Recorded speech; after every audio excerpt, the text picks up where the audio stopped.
Well, as you can see, I've still not sorted out my remote control problem for the camera. I still can't get it working.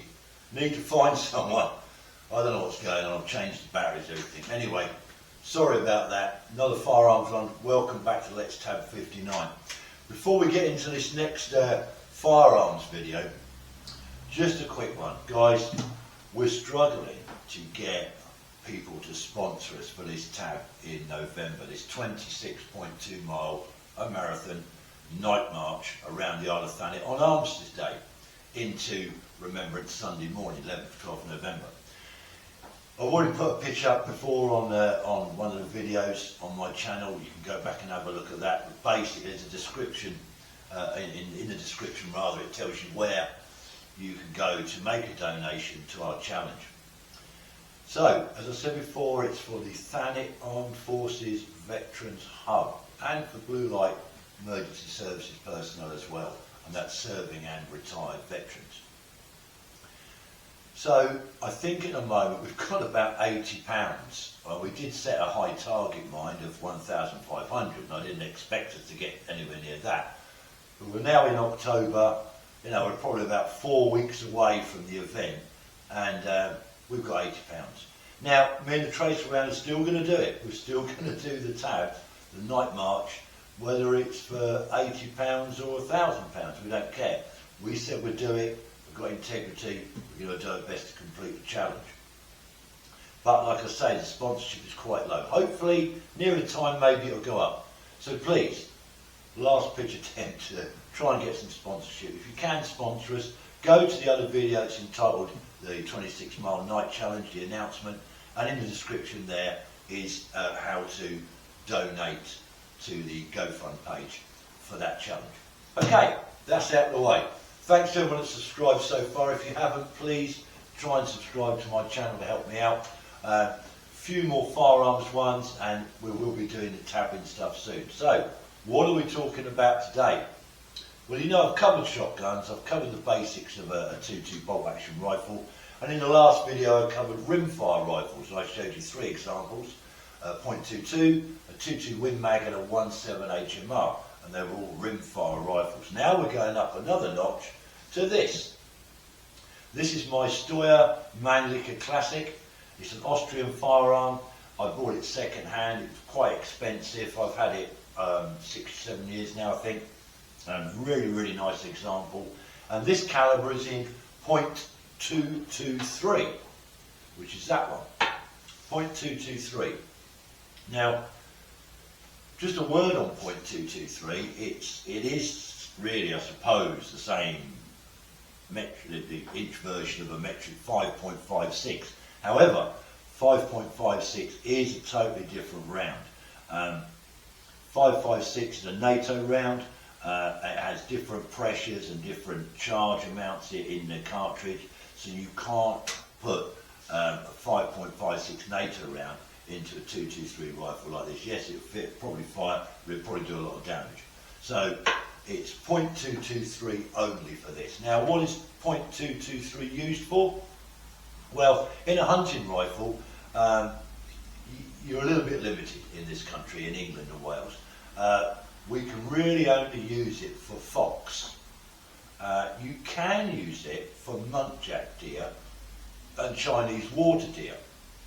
But you do need to be a bit careful because there are limits on what you can take legally. And it does seem to vary from county to county as far as the police force is concerned. So if you're thinking of buying a 223 rifle, you are going to be a little bit more limited to what you can hunt with it. But it is a great fox calibre, so if you want to do fox shooting, you'll have no problem with that. So, onto the rifle itself then. This is, as I say, the Steyr Classic Mannlicher. It's Austrian made, fantastic company, great quality rifle. You can see it's got a beautiful walnut stock with a rosewood tip on the end. The barrel is particularly interesting on this. You can see the way it's hammered, it's got this candy twist in it, and I'm hoping that on the camera it's picking up the colour. It's sort of a dark brown copper type finish on the barrel. and a similar sort of colour on the bolt handle here. It's got the SBS, safe bolt system, fitted to this. It comes with a 4-round magazine, and that's all you need. You don't need a great capacity magazine for hunting. The reason it's got 4, that's all you're going to need. You probably won't fire much more than that. And it makes it a nice low profile magazine. So when the magazine is fitted to the firearm, you can see under there, it's very smooth. There's nothing protruding under here, which is great for where you're holding the rifle. You're not, you know, the magazine is completely out of the way. It's nice and snug fit underneath there. I put Harris bipod legs on it and a sling for when I'm out hunting with it. It's got a great scope, a bush scope on it, a bushel scope. The action on this is really, really interesting. It comes with a really great set trigger, and you can set it to a hair trigger. I'll try and give you an example. Hopefully the camera will pick up the sound as well and how much I'm actually using to fire this firearm. So, take the magazine out. Firearm's clear. So, closing the bolt. Now the firearm's ready. The fire safety catches off. It's a very light, it's about 2.5 pounds pressure on there. Just, that's a nice squeeze. Very positive trigger. Now, I can make that lighter. All I do, cock the weapon again. This time, push the trigger forward first. Like that. You can see, hopefully there, the trigger moved forward and there's a positive click. Now that's a hair trigger. Now, I used the finger on this side, see if that helps. I've only got to literally there, slight touch, and the firearm, the trigger operates and the firearm goes off. I've tried it on the range, I can't get on with it.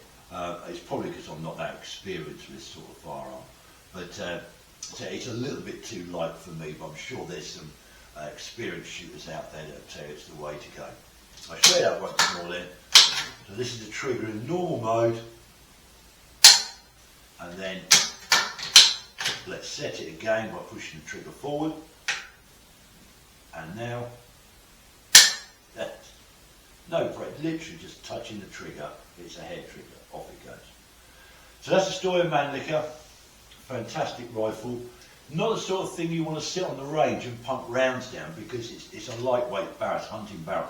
And if you just sat there pumping magazine after magazine through this, you would really damage this barrel. It's very, very hot, and it doesn't cool down that quick. So it is predominantly a hunting rifle. I only take it to the range to check the zero on it before I go out and do anything in the field, but which is always the best thing to do. So this is really a hunting rifle.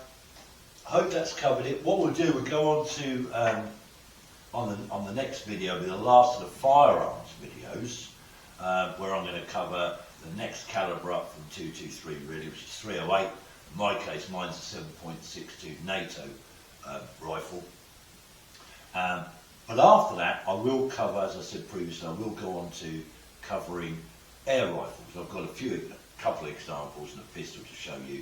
That's for people that might be interested in just taking up air pistol or air rifle shooting, whether that's target or hunting. I can talk to you a little bit about that and the calibers. So that's all on this one. Again, I've got to get up, turn my camera off, because I'm not quite there with me with the old remote control. I don't know what's going on. Let's try it one more time while you're on air. Let's try it. No, it's not having it. Anyway, till the next one. Let's tap.